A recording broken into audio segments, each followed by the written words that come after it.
కాలంలో ప్రభువా నీ బిడ్డలతో మాతో ప్రత్యేకంగా మాట్లాడమని ఈ ఉపవాస ప్రార్థనలో ప్రభువుల కంటిన్యూగా ఉదయకాలంలో జరిగిస్తున్న విధానం బట్టి ప్రార్థిస్తున్నాను. ప్రభునంతని ఉదయకాలంలో ప్రభు నీకు మహిమకరం జరుగునుగాక. వచ్చిన ప్రతి ఒక్క బిడ్డను దీవించబడునుగాక. వాక్యం చేత నంతని బలపరచబడునుగాక. ప్రతి ఒక్కరు ఎలా ప్రార్థించాలని నేర్చుకుందురుగాక. 2 ఆత్మాభిషేకంతో నింపబడునుగాక. ప్రభునంతని కొన్ని దాసుని కొరకు చేసిన అతన్ని బిడ్డతో మాట్లాడమని యేసు నామములో ప్రార్థిస్తున్నాను తండ్రి. ఆమేన్. కూర్చుందాం. అదని కూడా ప్రార్థన అనేది చాలా ముఖ్యం. ఈరోజు మనం ఒక విషయాన్ని మనం జ్ఞాపకం చేసుకోవాలి. దావీదు మహారాజుని గురించి ఈరోజు కొన్ని విషయాలు పరిశుద్ధాత్మ దేవుడు మాట్లాడాలని ఆశపడుతున్నాడు. దావీదు కీర్తన 55వ కీర్తన 17వ వచనం.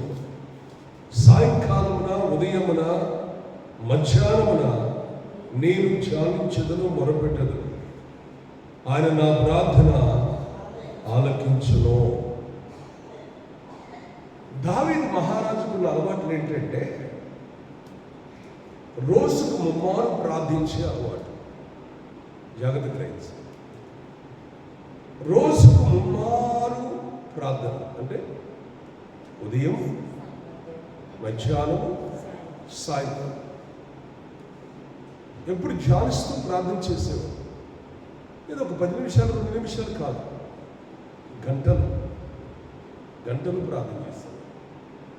అది కూడా ఎక్కడికి వెళ్ళి ప్రార్థన చేసేవాడు తెలుసా? దేవాలయంకి వెళ్ళి ప్రార్థన చేసేవాడు. ఈరోజు ఒక విషయాన్ని మీరు జ్ఞాపకం చేసుకోవాలి. మరి అంత ప్రార్థన చేసే వ్యక్తి నన్ను కూడా 2-3 అడిగారు, పాస్టర్ గారు దావీదు మరి అంత ప్రార్థన చేసే వ్యక్తి కదా, పాపంలో పడిపోవడానికి కారణం ఏంటి? పాపంలో ఎందుకు పడిపోయాడు? కారణం ఏంటి అంటే వాళ్ళకి చాలా విషయాలు చెప్పాల్సి వచ్చాయి. ఈరోజు కూడా పరిశుద్ధాత్మ దేవుడు మనతో మాట్లాడాలి. ప్రార్థన చేసే వ్యక్తి ఎప్పుడు ఒంటరిగా ఉండదు. ఒంటరితనం అనేది ఉండదు. ఒంటరిగా ఉన్నప్పుడు ఏమైందంటే ప్రార్థన చేసే వ్యక్తిని వీసీగా అపవాది పడగొట్టే అవకాశాలు ఎక్కువ ఉంటాయి. 2 సాముయేలు 11వ అధ్యాయం మొదలుగా వచ్చింది. దావీదు పడిపోవడానికి కారణం ఈరోజు పరిశుద్ధాత్మ దేవుడు మనతో మాట్లాడాలని ఆశపడుచున్నాడు. చదవండి మొదటి నుంచి. వసంతకాలమున రాజులు యుద్ధానికి బయలుదేరే సమయమున దావీదు యోవాబును అతని వారిని ఇశ్రాయేలునందరినీ పంపగా వారు అమ్మోనీయులను సంహరించి ముట్టడి వేసి అయితే చూడండి, దావీదు యెరూషలేములో నిలిచెను. ఒకానొక దినమున పొద్దుగూకు వేళ పడక మీద నుండి లేచి రాజనగరం మిద్దె మీద నుండి నడుస్తూ అటు ఇటు నడుస్తూ పైనుండి చూచుచుండగా స్నానం చేస్తున్న ఒక స్త్రీ కనపడిన. ఆమె సౌందర్యవతి చూసి దావీదు తన సమాచారము తెలుసుకొని చాలు. చూడండి ప్రేమ, ఒక విషయాన్ని జ్ఞాపకం చేసుకోండి. దావీదు ఆ సమయంలో ఏం చేయాలి అసలు లెక్కపక్కన లేవగానే అమ్మా లేవగానే ఏం చేయాలి అసలు? దావీదు ప్రార్థన చేయాలి. అవును, యుద్ధానికి వాళ్ళని పంపించాడు కానీ ఈయన యుద్ధానికి పోకుండా, లేకపోతే యుద్ధానికి పోకపోతే పోపోయావు, నువ్వు చేయాల్సిందేంటి? ప్రార్థన. లేచి పడక మీదకి లేచిన తర్వాత ప్రార్థన అనేది చాలా ముఖ్యం. ఏం చేస్తున్నారు? చల్లటి గాలికి చూస్తున్నప్పుడు మేడం పైన మిద్దె మీద అటు ఇటు ఒంటరిగా నడుస్తున్నప్పుడు ఈయన సూపు వెళ్ళిపోయింది. అక్కడ స్నానం చేస్తున్న స్త్రీ మీద వెళ్ళిపోయింది. ఆ స్త్రీని చూశాడు. వెంటనే తన మనస్సులో వెంటనే కలిగి ఉంటుంది. ప్రియమైన దేవుని చదువుకుంటూ పోవాలంటే చాలా విషయాలు ఉన్నాయి. ఈరోజు ఒక విషయాన్ని మనం జ్ఞాపకం చేస్తాం. దావీదు రోజుకు ముమ్మారు ప్రార్థించేసే వ్యక్తి ఒంటరిగా ఉండటం వలన అది భార్య ఉంది కదా. దగ్గర ఆయనకి చాలా మంది భార్యలు ఉన్నారు. ఎవరిని తీసుకుని వెళ్ళాలి? ఎవరిని తీసుకుని వెళ్ళకుండా ఏం చేస్తాడు? రాజు కాబట్టి ఖచ్చితంగా తీసుకుని వెళ్ళాలి. ఎవరో ఒకరు తన భార్యను ఎవరో ఒకరు తీసుకొని వెళ్ళకుండా ఒంటరిగా ఉన్నాడు. అక్కడ ఒక్కడే ఉన్నాడు. మళ్ళీ యుద్ధానికి కూడా వెళ్ళాలి, ప్రార్థన కూడా చేయాలి. ఉదయం లేవగానే ప్రార్థన చేయని వ్యక్తి ఎక్కడుండదు. ఈరోజు మీరు ఒక్కసారి గమనించండి.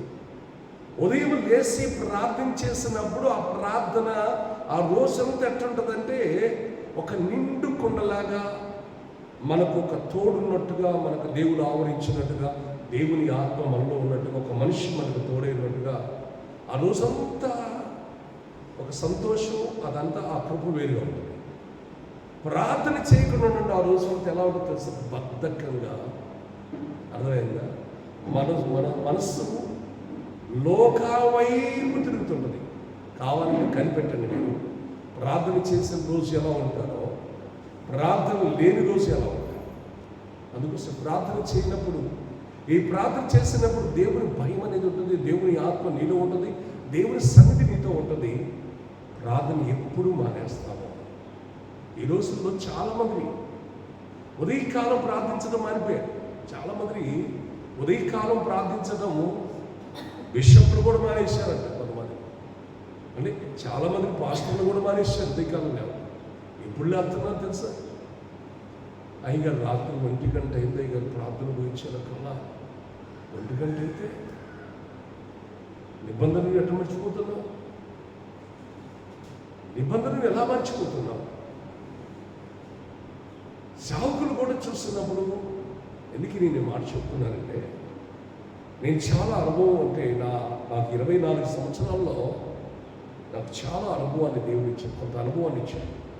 అంటే అందరూ కాదు, కొద్ది మందికి ఉన్నారు. ప్రార్థన లేకపోవడం వల్ల దావీదు పాపంలో పడిపోయినట్లు చాలా మందిని పడిపోతున్నారు. ఒంటరిగా వెళ్తున్నారు, ఒంటరిగా తిరుగుతున్నారు. అందుకోసమే ఒంటరిగా ఎప్పుడు యేసు ప్రభు ఏం చేశాడు తెలుసా? ఫస్ట్ దేవుడు చూసినప్పుడు ఆదాము ఒంటరిగా ఉన్నాడని చెప్పేసి తన సాటి అయిన సహాయం చేయడానికి ఆదామును సృష్టించి వారిద్దరిని చదవచ్చాడు. తర్వాత దేవుడు యేసు ప్రభు చూసినప్పుడు శిష్యులను ఏం చేశాడు తెలుసా? ఇద్దరిద్దరిని పంపించాడు. ఇద్దరిద్దరేనండి, ఇడిపోయినా ఇద్దరిద్దరేనండి. వివాహమైందా ఏం చేయాలా? నీ భర్తని ఎంట పెట్టుకుని నువ్వు రావాలి. అందుకేనంటున్నాండి, జాగ్రత్త గ్రహించండి. నీ భార్యని ఎంట పెట్టుకుని రావాలి. ఒంటరిగా ఉన్నప్పుడే సాతాను పక్క వైపు చూసే అవకాశం ఉంటుంది. పక్క వైపు చూసే అవకాశం ఉంటుంది. మా ప్రార్థనకి వెళ్ళింది, నేను ఒంటరిగా ఉంటాను. ఓకే, అంటే మీ వాళ్ళని కాదు, నేను ఒంటరిగా ఉంటున్నప్పుడు అపవాది ఏదో ఒకరి ఇది కానీ భర్తను పడగొట్టాలని ప్రయత్నం చేస్తూ ఉంటాం. అందుకోసమే చూడండి ఆ మాట 3వ వచనం చదవమా? 3వ వచనం చదవండి మనకి సార్. ఎలా కనపడుతుందంట? బహు సౌందర్యముగా ఉన్నదంట. అసలు పొరుగోడు భార్యను చూడకూడదని తెలుసా? దావీదు తెలదా? తెలుసు. అంటే ఇప్పుడు అటు తిరుగుతున్నారు, ఒంటరిగా ఉన్నప్పటికల్లా ఇప్పుడు ఏమైంది? తన కళ్ళు పట్టి చదువు. దావీదు అది సమాచారం తెలుసుకొని ఒక దూతను పంపిను. అతడు వచ్చి ఆమె ఏలియా యొక్క కుమార్తెయు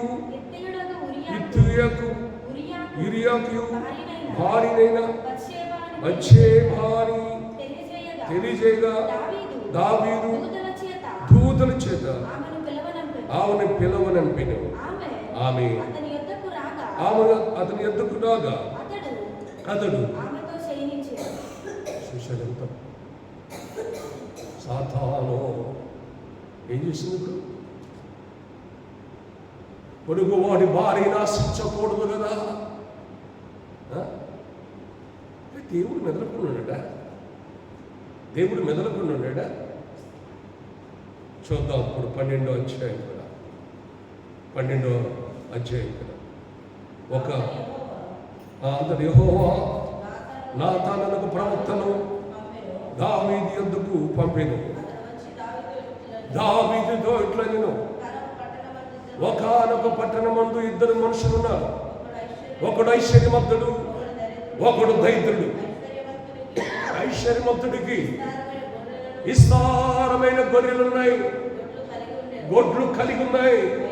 అయితే ఆ దరిద్రుడికి తాను కొనుక్కున్న ఏమన్నదమ్మా చిన్న ఆడ గొర్రె పిల్ల తప్ప ఏమీ లేకపోయింది. దాన్ని పెంచుకొనుచుండగా వారి యొద్దను వారి బిడ్డల యొద్దను ఉండి వారి చేతి ముద్దలు తింటూ గిన్నెలోది తాగుతూ వాని కౌగిటలు పండుకొనుచు వాని కుమార్తె వలె ఉన్నది.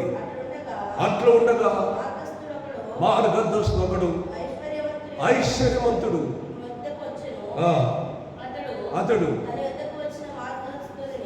తన చూసిన మార్గస్థుని ఆయత్తము చేయుటకు తన గొర్రెలలో కానీ గొడ్లలో కానీ దేని ముఠలలో ఆ దైదుడి యొక్క గొర్రె పిల్లను పట్టుకొని తన ఎద్దుకు వచ్చిన వారికి ఆయత్తము చేసిన దావీదు మాట విని ఆ మనుష్యుడు ఎవడు బహుగా కోపించుకొని యెహోవా జీవంతో నీచముగా ఆ కార్యం చేసిన వాడు మరణ పాత్రుడు. ఏమవుతుందా దీనికి అర్థం? ప్రవర్తన పంపించాడు తప్పు చేస్తే. ఆ మనుషుడు ఎవడో కాదు నీవే అన్నాడు. వీర్యాన్ని కత్తి చేత సంపించి తన భార్యను నీ భార్యనైనట్టుగా చేసుకున్నావు. అయితే నువ్వు రాక్షంగా చేసావు. చదవండి కింద ఏమంటారు తెలుసా? ఆ మనుషుడు నీవే. ఇశ్రాయేలు దేవుడు యెహోవా సెలవిచ్చిందేమనగా నేను రాజుగా పట్టాభిషేకం చేశాను. సౌలు చేతిలో నుండి నేను నిడిపించి నీ యజమాని యొక్క నగరాన్ని వాడి ఆయన భార్యలందరూ కూడా నీ భార్యలైనట్టు చేశాను. ఇశ్రాయేలు వారిని యోధా వారిని నీకు అప్పగించింది. నువ్వు ఒకరికి సాధనుకుంటే ఇంకా ఇచ్చేవాడు దేవుడు, ఇచ్చేవాడు. నీ యెహోవా మాట తునీకరించి ఆయన దృష్టికి చెడ్డదారి చేశావు. ఏం చేసావు? ఇప్పుడు చదువు. ఇప్పుడు ఏమొచ్చింది ఆయనకి? చెడితనము చేసింది కనుక కత్తి చేత సంపించి నీ భార్యనన్నిటి చేసుకుంటువి.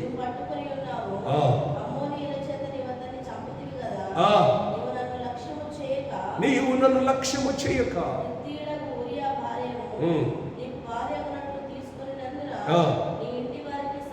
నీ ఇంటి వారికి సదాకాలము యుద్ధము కలుగును. ఒక్క విషయం, నా మాట ఆలకించము. ఇంటి మూలముగానే నీకు అపాయము పుట్టించు.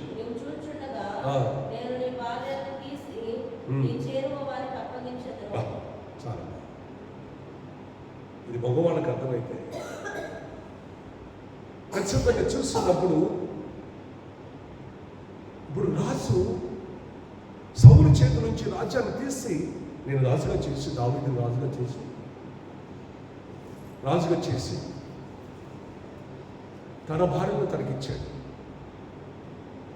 ఇంకా చాలపోతే నేను ఇంకే ఇస్తానన్నాడు దేవుడు. కానీ 10 ఆజ్ఞల్లో ఏ వాక్యాలు ఉన్నాయి? నరహత్య చేయవద్దు, పొరుగువాడి భార్యని. 10 ఆజ్ఞల్లో 2 ఆజ్ఞలు. చాలా మంది అంటారు ఒక్క ఆజ్ఞనే కదా అయ్యారా. ఇప్పుడు చాలా మంది నాకు అర్థం దావీదు 2 ఆజ్ఞలు తప్పాడేమో. ఈ ఇప్పుడు 9 ఆజ్ఞలు తగ్గిపోయిన ఒక్క ఆజ్ఞలతో ఒక ఆజ్ఞనే పాటించే వాళ్ళు చాలామంది ఉన్నారు.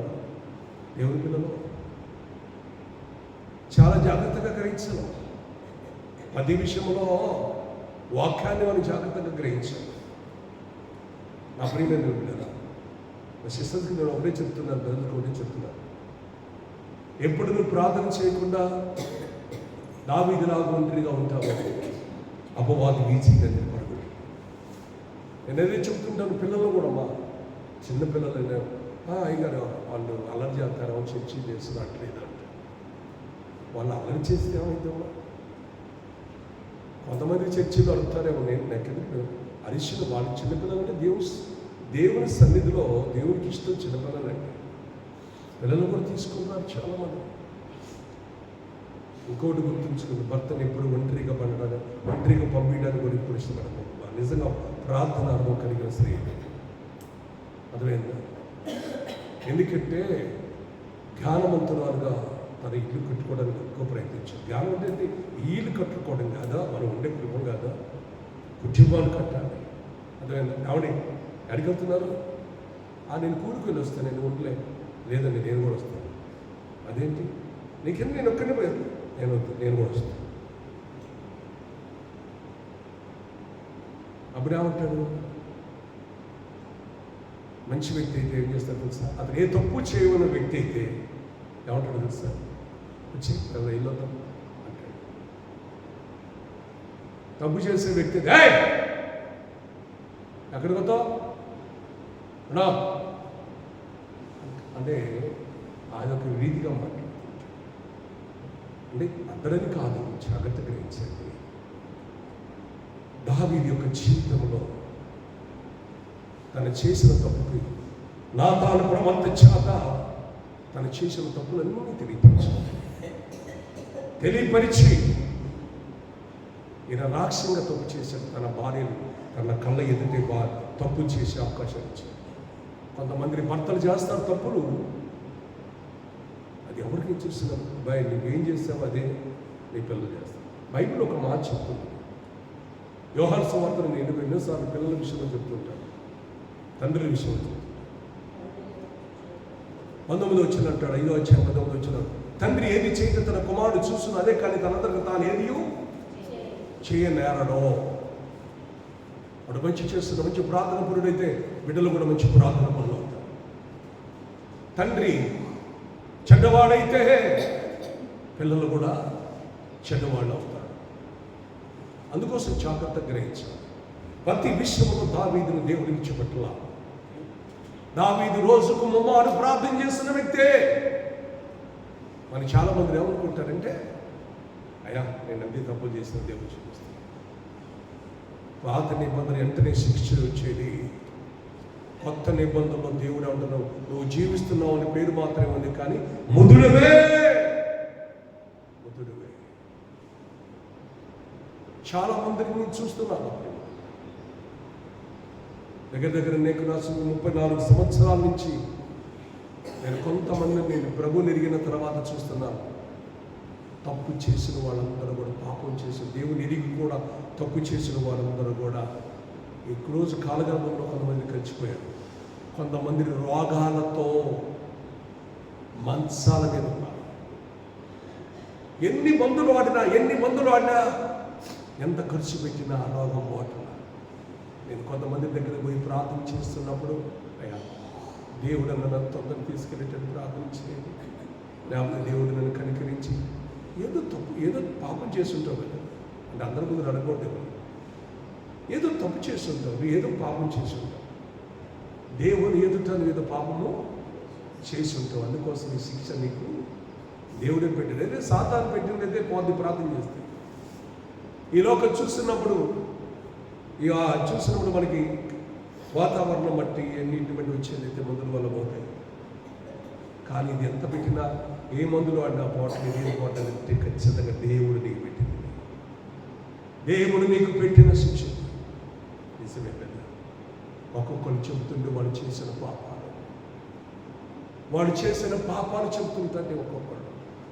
కొంతమందిని తన వదినలో కూడా పాడు చేసిన వాడు కూడా ఉన్నారు. కొంతమంది నా ప్రియమైన దేవుడు బిడ్డ, అందుకోసమే చాలా మంది అంటే పాపం చేసిన వ్యక్తులు ఈరోజు ఎలా ఉన్నారు తెలుసా? కొంతమందికి వారి పిల్లల మీదకి వస్తుంది. అందుకోసం అంటాడు, తన పిల్లల మీద 3-4 తరముల వరకు వస్తుంది. దేవుని ఆజ్ఞను తప్పి తన ఇష్టానుసారంగా జీవించి. అందుకోసం దావీదు చూసినప్పుడు తనకు పుట్టిన బిడ్డను దేవుడు ఏం చేశాడు తెలుసా? సంరక్షించాడు, దానికి జబ్బు కలగజేశాడు. దేవుడు కనికరించి బిడ్డను బతికిస్తాడమని 7 రోజులు ఉపవాసం ఉండి ప్రార్థన చేశాడు. గదిలోనికి వెళ్ళి ప్రార్థన చేశాడు. కానీ ఆ బిడ్డ చనిపోయింది. మీకు అక్కడ 22 వచ్చింది కనపడుతుంది. 18 నుంచి 22 వచ్చిన వరకు, సారీ 12 వచ్చాయి. 18 నుంచి 22 వచ్చిన వరకు చూస్తే ఆ బిడ్డ చనిపోయింది. అదే నువ్వు అనుకుంటున్నావు, మనం చూస్తున్నప్పుడు దేవుని గుర్తించుకో. ప్రతి విషయంలో మనం నడుస్తూ ఉండాలి కరెక్ట్గా. నీ బిడ్డలకి చెప్పాలి, నీ భర్తకి చెప్పాలి. అక్కడికి వెళ్ళకపోతే దేవునికి అప్పకు చెప్పాలి. కానీ ఒక్క విషయం, ప్రార్థన చేసే వ్యక్తి ఉదయం, మధ్యాహ్నం, సాయంత్రం ముమ్మారు ప్రార్థన చేసే వ్యక్తిగా ఉంటాడు. అప్పుడు పాపంలో పడిపోయే వ్యక్తిలో ఉన్నాం. పాపంలో పడిపో. హల్లెలూయా. పాపంలో పడిపో. అందుకోసం నా ప్రియమైన ఇప్పుడు చూసినప్పుడు ఇంకేముంది? తన ఇంటి వారి ద్వారా వ్యక్తి మనశ్శాంతి లేదు, నెమ్మది లేదు. దావీదుకి నెమ్మది లేదు. బిడ్డ చనిపోయింది. అసలు చనిపోవాల్సిన వాడు ఎంత ఏమో తెలుసు, దావీదు. కానీ తను తప్పు తెలుసుకున్నాడు, పశ్చాత్తాపడ్డాడు. కాబట్టి ఎలాంటి పశ్చాత్తాపడ్డాడు తెలుసా? దావీదు కీర్తన 6వ అధ్యాయం 1వ వచనం చూస్తే అక్కడ తన కన్నీటి చేత తన పడక కొట్టుకుని పోయి, తన పై విషాల చేత తన కళ్ళు గుంటలు పడిపోయి చీకిపోయింది. అంతగా ఏడ్చాడు. కొంతమందిని తప్పు చేస్తారు, పశ్చాత్తాపం రాదు కొంతమందికి. ఈరోజు ఒక్క విషయాన్ని జ్ఞాపకం, దేవుని భక్తుడైనా ఎవరైనా సరే ఒంటరిగా ఉండడానికి ఇష్టపడతారు. ఒంటరిగా ఉన్నావా? పాపంలో పడిపోయే అవకాశం ఉంది. నీ పిల్లలను కూడా ఒంటరిగా ఉంచుకో. ఒంటరిగా ఉండడానికి ఇష్టపడవు. అప్పుడే పిల్లలు పుట్టిన తర్వాత కూడా చాలా జాగ్రత్త. ఒక పిల్లగాళ్ళు అయితే తండ్రి దగ్గర ఉండాలి, ఆడపిల్లలు అయితే తల్లితో ఉండాలి. ఎప్పుడు కూడా ఎలా ఉండాలంటే ఆ కుటుంబం ప్రార్థన కొరకు ఉండాలి. రోజుకు ముమ్మారు ప్రార్థన చేసే కుటుంబాలు. ఎలాంటి కీడు రాకుండా, ఎలాంటి పాపంలో పడిపోకుండా నువ్వు ప్రార్థనతో నీ కుటుంబాన్ని కట్టుకోవాలి. కొన్నేళ్ళ కుటుంబంలో ఏమన్నదో తెలుసు, తన ఇంటి వారందరూ ఎల్లప్పుడూ ప్రార్థన చేస్తున్నారు. ఎల్లప్పుడూ ఇంటి వారందరూ అన్నాడా? ఒక్కడన్నాడు. ఈరోజు ఒక్కళ్ళు ప్రార్థన చేస్తే ఇంట్లో అందరూ ప్రార్థన లేదు. ఒక్కళ్ళు చేస్తే ఎవరు లేరు, అందరు లేరు. ఎన్ని పనులు ఉన్నాయి. ప్రార్థన ఈరోజు జీవిస్తున్నామంటే ఆయన కృప. ఆయన కృప లేకపోతే జీవించలేదు. నా ప్రియమైన ఒక్కసారి ఆలోచించండి. దేవుని సన్నిధిలో మనం ఉదయంలో, మధ్యాహ్నంలో, సాయంత్రం కుటుంబంతో సహా దేవుని సన్నిధిలో ప్రార్థించేవారుగా, పాపములో పడిపోకుండా వారుగా దేవుని ఆ కృప అనుగ్రహించినట్లుగా దేవుడు చూసిన దావీదు ఆ 2 తప్పులు చేయకపోతే ఈరోజు దావీదు అంత కోల్పోయేవాడు కాదు. మనశ్శాంతిని కోల్పోయాడు. తన భార్యని ఇంకొకరితో వెళ్ళిపోయాడు.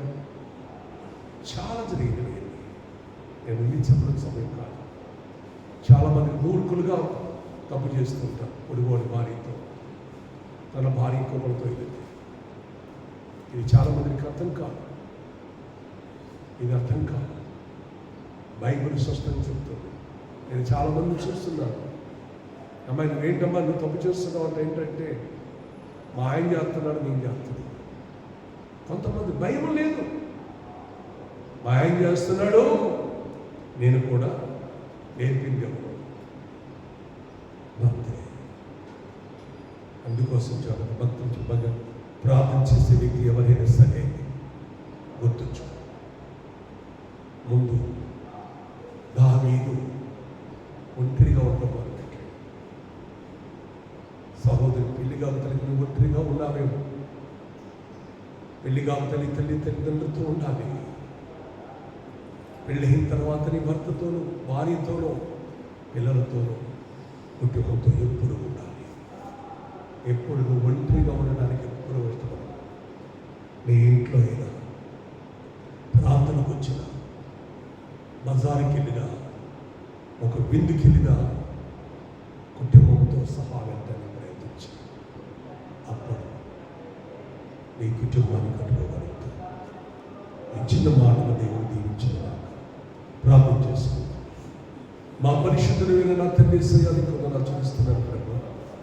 నిజమైన దావీదు లేవగానే ప్రార్థన చేయాల్సిన వాడు ఉదయం. అలాంటి వ్యక్తి మేడ మీద అటు ఇటు తిరుగుతూ ఉన్నప్పుడు స్నానం చేస్తున్న ఒక స్త్రీని చూసి పాపంలో పడిపోయాడు. ఈ రోజు ఆయన కృపలో ఎదుగుతున్న సంఘంలో అలాంటి వారు ఎవరు ఉన్నారేమో. ప్రభు నిన్ను నమ్ముకున్న వారు ఎవరన్నా అలాంటి వారు ఉన్నారేమో. ఒంటరిగా ఉండి పాపంలో పడిపోతున్నారేమో. అలాంటి వ్యక్తులను మాకు దయచేయి. స్త్రీలు కూడా ఒంటరిగా ఉండి పాపంలో పడిపోతున్నారేమో. అలాంటి వారిని కూడా మాకు దయచేయి ప్రార్థిస్తాం. ఈ శ్రమ దినాల్లో కూడా మేము పాపము లేని వారుగా ఉండునట్టుగా మా కుటుంబాలను మేము కట్టుకున్నట్టుగా సహాయం చేయండి. మా పాపములన్నిటినీ క్షమించి, మా దోషములన్నిటినీ క్షమించి, ప్రభుని వాక్యానుసారంగా జీవించే భాగ్యం దయచేసి ఉదయములు, మధ్యాహ్నము, సాయంత్రము మమ్మారు ప్రార్థించే కృప నీ సన్నిధిలో ఎదిగే కృప ప్రతి ఒక్కరికి అనుగ్రహించండి. యేసు నామములో ప్రార్థిస్తున్నాను తండ్రి. ఆమేన్, ఆమేన్, ఆమేన్, ఆమేన్. అందుకోసం ప్రతి ఒక్కరు కూడా మనం ప్రార్థన కొరకు ఉందాం. ప్రార్థన కొరకు ప్రార్థించాం.